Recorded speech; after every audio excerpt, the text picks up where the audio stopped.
via Lenin Ideological Decay and Disunity among Russian Social Democrats 3, written at the end of November, beginning of December, 1909 first published in 1933 in Lenin Miscellany 25.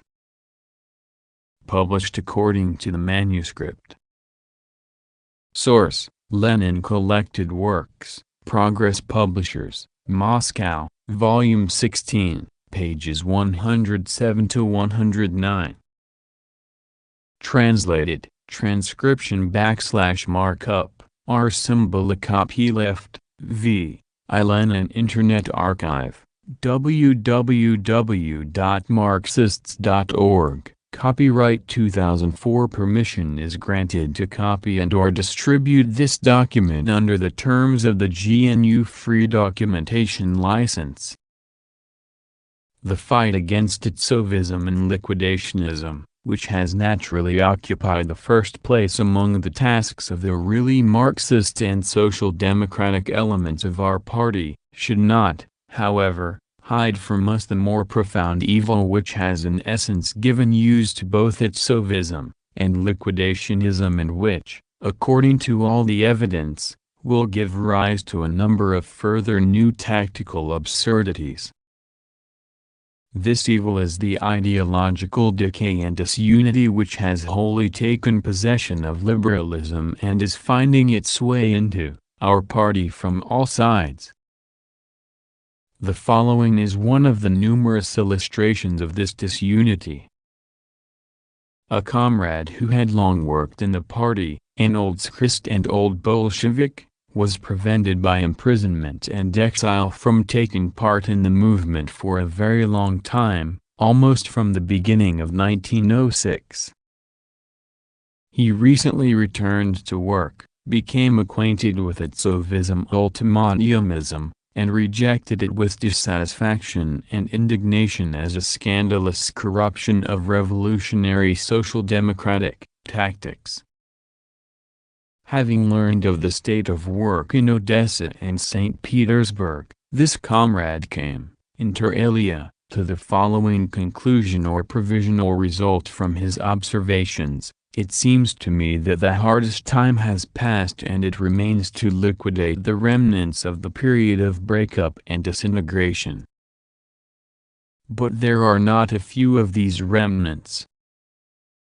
In all the St. Petersburg work, we read in the same letter, one feels the absence of a single guiding center, in discipline, lack of order, the absence of connection between the separate parts, the absence of unity and plan in the work.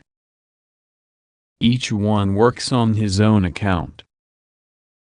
Itsova's tendencies are strong in the legal organization, they infect even anti-Itsovists. Obviously, this refers to those Bolsheviks who, despite proletarians' repeated and emphatic insistence, have not broken with the Itsovists, do not wage a relentless war against them, make attempts at conciliation, uselessly delaying the inevitable denouement without obtaining in fact any renunciation of their stupid tactics by the Itsovist ultimatumists. On this basis there is developing a characteristic phenomenon which has been quite independently shown in Odessa as well, viz., revolutionary inaction.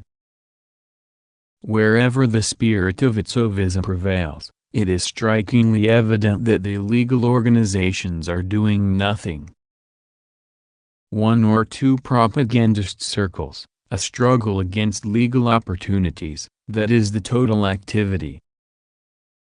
It is mostly of a disorganizing nature, as you can see from the extensive data I sent you from Odessa, used in the article. 1. As regards legal possibilities, their utilization lacks a consistent social democratic line. In the darkness of the reaction, the opportunists in the social democratic movement have raised their heads and brazened it out, knowing that it is not dangerous now to go against the fundamental principles of social democracy. One encounters here such a thoroughgoing revision of revolutionary social democracy, of its program and tactics, that in comparison with it Bernstein's 4, revisionism seems child's play.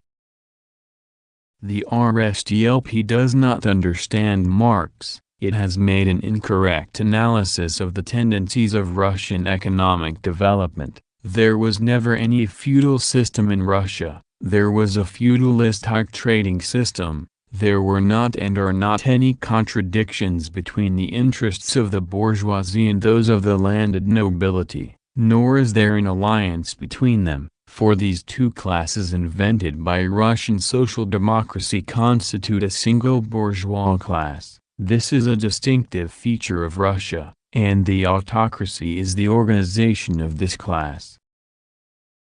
The weakness of the Russian bourgeoisie, on which was based the interrogation marks are those of the author. The slogan of the dictatorship of the proletariat and peasantry is imaginary, and this slogan was and remains utopian. It should be discarded, together with the Democratic Republic, for the Russian train has gone onto the German lines. 5. It is clear that we have here an instantaneous photograph of one of the rivulets of that broad torrent of ideological confusion which gives rise to etsovism and liquidationism, sometimes fantastically mixing up and even blending together the premises of extreme right and extreme left idiotism.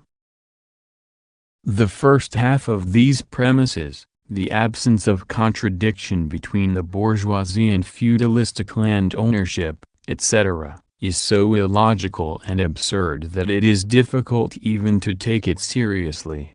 It is not worth cry. 2. Notes. 1. In the manuscript a place is left blank here for the title of the article, ed. 2. The manuscript here breaks off. Ed. 3. This document is the beginning of an article written by Lenin in Paris at the end of November, beginning of December, 1909. The last portion of the article has not been preserved. The article was intended for Proletary number 50, but was not published in it. 4. Edward Bernstein, leader of the extreme opportunist wing of German social democracy in the Second International, a theoretician of revisionism and reformism. 5. The letter of an old Tsarist and old Bolshevik quoted by Lenin was published over the signature TR in the newspaper Proletary number 50 of November 28, December, 1909. Letters from St. Petersburg.